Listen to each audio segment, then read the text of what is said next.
శత్రువుకు శత్రువు మిత్రుడు. ఇది చాలా మంది వినే ఉంటారు. దీని అర్థం ఉమ్మడి శత్రువుని ఎదుర్కొనేందుకు రెండు వర్గాలు కలిసి పనిచేయడమే దీని అర్థం. భారత్ పాకిస్తాన్ మధ్య ఉద్రిక్తతలు తీవ్రమయ్యాయి. అదే సమయంలో పాకిస్తాన్ శత్రువు తాలిబన్లతో భారత్ చర్చలు జరిపింది. భారతీయ దౌత్యవేత్తలు కాబుల్లో తాలిబాన్ విదేశాంగ మంత్రితో సమావేశమయ్యారు. ప్రాంతీయంగా పెరుగుతున్న ఉద్రిక్తతలు, ద్వైపాక్షిక ఒప్పందాలపై చర్చించినట్లు తెలుస్తోంది.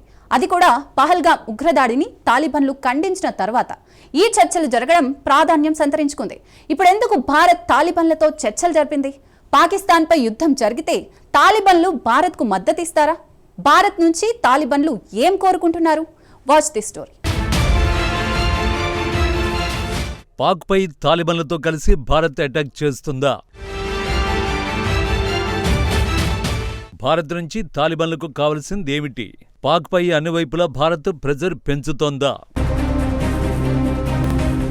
తాలిబాన్లు లిటరల్గా చెప్పాలంటే ఓ టెర్రరిస్ట్ గ్రూప్. కానీ ఇప్పుడు అదే తాలిబాన్ల పాలనలోనే ఆఫ్ఘనిస్తాన్ కొనసాగుతోంది. 2021 ఆగస్టులో కాబూల్ను తాలిబాన్లు స్వాధీనం చేసుకున్నారు. నాటి నుంచి ఆఫ్ఘనిస్తాన్లో తాలిబాన్ల పాలన మొదలైంది. అయితే కాబూల్ను స్వాధీనం చేసుకునే వరకు పాకిస్తాన్తో తాలిబాన్లు సఖ్యంగానే ఉన్నారు. కానీ ఆ తర్వాత పాకిస్తాన్పై నిత్యం ఘర్షణలకు దిగుతున్నారు.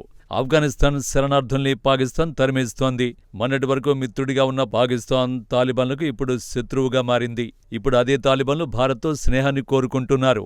ఢిల్లీతో సంబంధాలను పటిష్టం చేసుకోవడానికి ఆరాటపడుతున్నారు. అదే సమయంలో భారత్ కూడా తాలిబాన్లతో స్మార్ట్గా ఆడుతోంది. దీనికి కారణం భౌగోళిక రాజకీయాలే. ఈ రాజకీయ క్రీడలో శాశ్వత శత్రువులు, శాశ్వత మిత్రులు అంటూ ఏ దేశాలు ఉండవు. కేవలం ప్రయోజనాలే కీలకంగా ఆయా దేశాలు భావిస్తాయి. ఈ క్రమంలోనే తమ ప్రయోజనాల కోసం తాలిబాన్లు భారత్ ఒక్కటవుతున్నాయి. ఉమ్మడి శత్రువును సరిహద్దుల్లో ఎదుర్కొనేందుకు సిద్ధమవుతున్నారు. ప్రధానంగా పెహల్గామ్ దాడిని ఉగ్ర గ్రూప్ అయిన తాలిబాన్లు ఖండించడం ప్రపంచవ్యాప్తంగా ఆశ్చర్యం కలిగించింది. నిజానికి పాకిస్తాన్తో పెరుగుతున్న వైరమే తాలిబాన్ల వైఖరికి కారణం. పెహల్గామ్ వంటి ఉగ్రదాడి ఘటనలతో ప్రాంతీయ శాంతికి ఇబ్బందులు కలుగుతాయని తాలిబాన్లు ఆందోళన వ్యక్తం చేశారు. ఏప్రిల్ 27న కాబూల్లో కీలకమైన సమావేశం జరిగింది. భారతీయ సీనియర్ దౌత్యవేత్తలకు తాలిబాన్ పాలకులు ఆతిథ్యమిచ్చారు. తాలిబాన్ విదేశాంగ మంత్రి అమీర్ ఖాన్ ముత్తాఖీ ఢిల్లీ నుంచి వచ్చిన దౌత్యవేత్తలతో సమావేశమయ్యాడు. భారత బృందానికి దౌత్యవేత్త ఆనంద్ ప్రకాష్ నాయకత్వం వహించారు. భారత విదేశీ వ్యవహారాల శాఖకు చెందిన ఇరాన్, పాకిస్తాన్, ఆఫ్ఘనిస్తాన్ డివిజన్కు జాయింట్ సెక్రటరీగా ఆనంద్ ప్రకాష్ కొనసాగుతున్నారు. ఇరు దేశాల ప్రతినిధులు పలు సమస్యలపై చర్చలు జరిపారు. ప్రధానంగా పెహల్గామ్ దాడి తర్వాత భారత్, పాకిస్తాన్ మధ్య ఉద్రిక్త పరిస్థితులు నెలకొన్నాయి. దీనిపైనే ప్రధానంగా చర్చించినట్టు తెలుస్తోంది. దీంతో పాటు ఆఫ్ఘనిస్తాన్లో భారత్ పాత్రను పెంచడంపైన చర్చ జరిగింది. అయితే భారత్, పాకిస్తాన్ మధ్య టెన్షన్లు ఎందుకు? వారం రోజుల క్రితం జరిగిన పెహల్గామ్ ఉగ్రదాడి తర్వాత భారత్, పాకిస్తాన్ మధ్య యుద్ధ వాతావరణం నెలకొంది. పెహల్గామ్ ఉగ్రదాడిని తాలిబాన్లు ఖండించారు. ఇలాంటి ఘటనలు ప్రాంతీయ శాంతిని దెబ్బతీస్తాయని తాలిబాన్లు ఆందోళన వ్యక్తం చేశారు. తాజాగా భారత దౌత్యవేత్తలతో సమావేశంలోనూ బాధిత కుటుంబాలకు తాలిబాన్ విదేశాంగ మంత్రి అమీర్ ఖాన్ ముత్తాఖీ సానుభూతిని తెలిపారు. ఆ తర్వాతే అసలు చర్చలు మొదలయ్యాయి. ఆఫ్ఘాన్తో దౌత్య, ఆర్థిక సంబంధాలను భారత్ మరింత పెంచాల్సిందిగా తాలిబాన్ మినిస్టర్ కోరాడు. తమ విద్యార్థులకు, వ్యాపారులకు భారత్ వీసాలను పెంచాలని ముత్తాఖీ కోరాడు. వాణిజ్యం, ఆర్థిక అంశాల తర్వాత పాకిస్తాన్పై ఇరు దేశాలు దృష్టి సారించాయి. పెహల్గామ్ దాడి తర్వాత పాకిస్తాన్పై భారత్ పలు చర్యలకు ఉపక్రమించింది. అందులో ఒకటే అట్టారీ వాఘా భూమార్గాన్ని భారత్ మూసేసింది. వాస్తవానికి ఈ మార్గంలోనే ఇండియా, ఆఫ్ఘనిస్తాన్ మధ్య వాణిజ్యం సాగుతోంది. డ్రై ఫ్రూట్స్ ను భారీ ట్రక్కుల్లో పాకిస్తాన్ మీదుగా భారత్కు ఆఫ్ఘనిస్తాన్ ఎగుమతి చేస్తోంది. ఈ వాణిజ్యం విలువ $20 కోట్ల.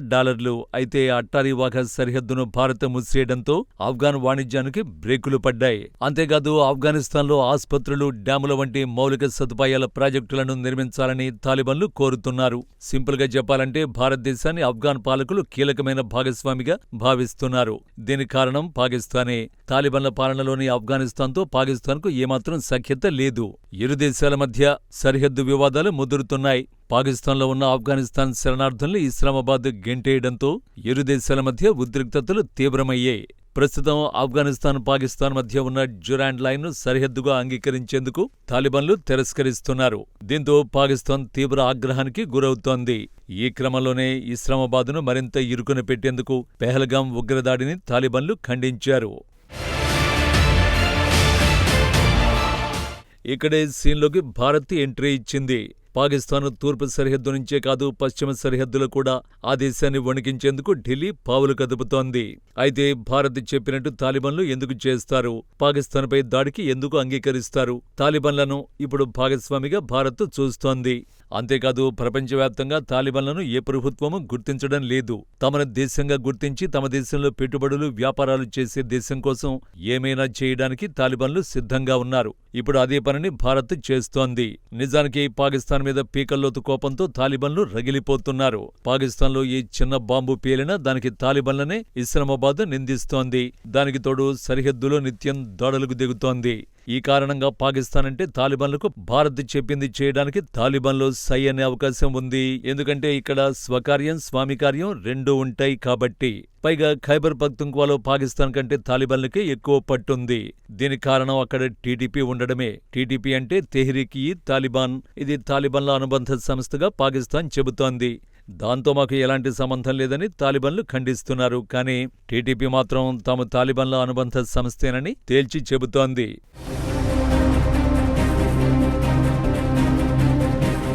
ఒకవేళ యుద్ధమే వస్తే పాకిస్తాన్పై దాడికి ఆఫ్ఘాన్ భూభాగాన్ని భారత్ వాడుకునే అవకాశం ఉంది. అందుకు తాలిబాన్లు అంగీకరించొచ్చు. అలా కాకపోయినా మరో కోణం ఉంది. పాకిస్తాన్కు టర్కీ ఆయుధ సాయానికి ముందుకొస్తోంది. అయితే టర్కీని శత్రువుగా ఇరాన్ భావిస్తోంది. సో పాకిస్తాన్పై దాడి చేయడానికి ఇరాన్ కూడా సహకరించే అవకాశం ఉంది. సో ఇరాన్ నుంచి భారత్ దాడి చేస్తే ఆఫ్ఘనిస్తాన్ భూభాగం నుంచి క్షిపణులు వెళతాయి. వాటిని అడ్డుకోకుండా తాలిబాన్లు సహకరించే అవకాశం ఉంది. మొత్తంగా పాకిస్తాన్కు చెక్ పెట్టేందుకు భారత్ అన్ని మార్గాలను అన్వేషిస్తోంది. అందులో ముందు తాలిబాన్లే ఉంటారు. అందుకే భారత్ మొదట తాలిబాన్లతోనే సంప్రదింపులు ప్రారంభించిందన్నమాట.